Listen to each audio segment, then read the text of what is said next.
New York Attorney General Leticia James is coming for online ammo companies, threatening to fine them $5,000 per package of ammo shipped to New York residents. She claims that they're violating state law, but part of that law was also suspended by a previous governor because there's no way to enforce it. Nonetheless, James has named 39 ammo companies she says are breaking the law and is threatening to fine the pants off of them. Keep watching for the details.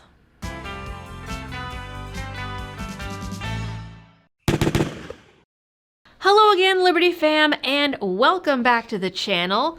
Liberty Baby insisted on doing a cameo today because she swears that she can do the videos better than I can, so today we're going to test out that theory.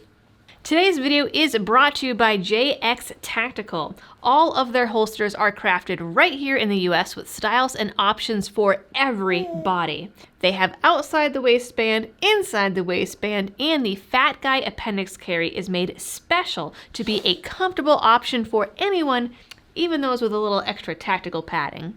Check out their full range of products at jxtactical.com. Given the details of this story, you might be asking yourself, is buying ammo online illegal in New York? And the answer depends completely on who you ask. Attorney General Leticia James says it is as per the SAFE Act, though these ammo companies and former Governor Cuomo don't seem to think so. James sent cease and desist letters to 39 ammo companies as well as warnings of legal action and put out a press release stating, "Shipping bullets to New Yorkers' doorsteps is illegal and ammunition sellers that ignore the law will face the full force of my office. Feel my wrath!" Online sales of ammunition are dangerous and could end up in the wrong hands. We are taking action to protect communities and enforce our responsible gun laws. Ammunition sellers must stop illegally bringing ammo into New York. My office will continue to use every tool at our disposal to protect the safety of everyday New Yorkers. You'll be so safe, it's scary. The New York SAFE Act does certainly have something to say about ammo sales. It requires all ammo sales to go through a background check through the state system. Except the law was passed in 2013 and the state still hasn't created the system.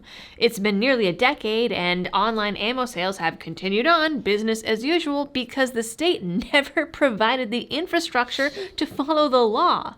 Classic New York. James says this means that all ammo sales have to be in person under an FFL.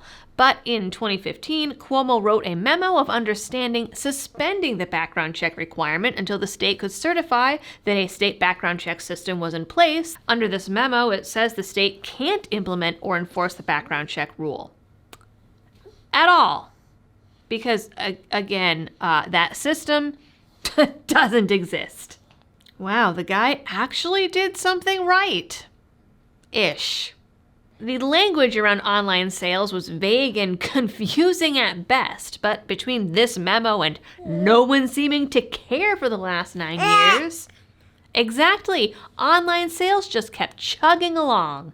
Now the new concealed carry...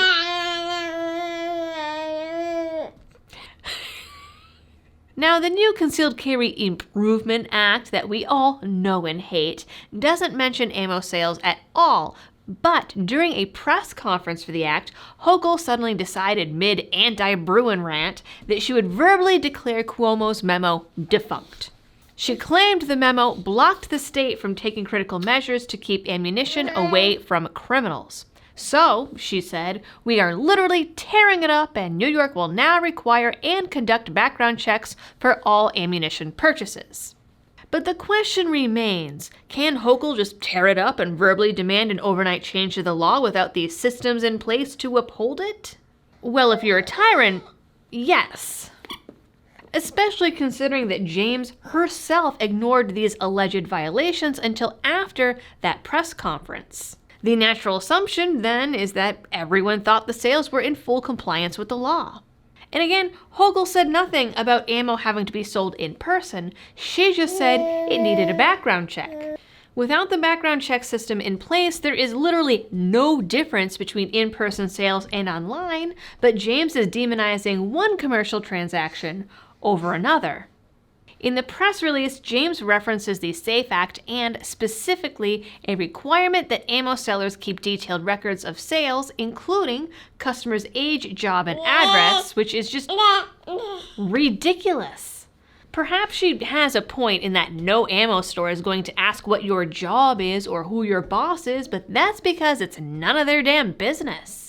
Seeing as how lately New York gun control is getting beat over the head, you have to wonder if this is just a ploy that, well, they can't stop people from buying guns, so maybe they can stop them from buying ammo. With no timeline in place for this state database or background check system, I think that that's a valid question. The lack of that system could also make a really great legal case. At any rate, as per usual, New York gun control is less about criminals and more about harassing legal gun owners. Alright guys, that is it for this one, and it looks like Little Miss finally might be done fighting nap time. So, you know the algorithm drill. Please like, share, subscribe if you're new here. Drop a little comment down below. Let Liberty Baby know what you think of her striking commentary. Also, if you want to help support the channel in other ways, there are a bunch of support options down in the description, including today's sponsor and the handy dandy Liberty Baby approved tip jar. Yay! As always, thanks for tuning in, stay safe out there, and happy shooting. Good job.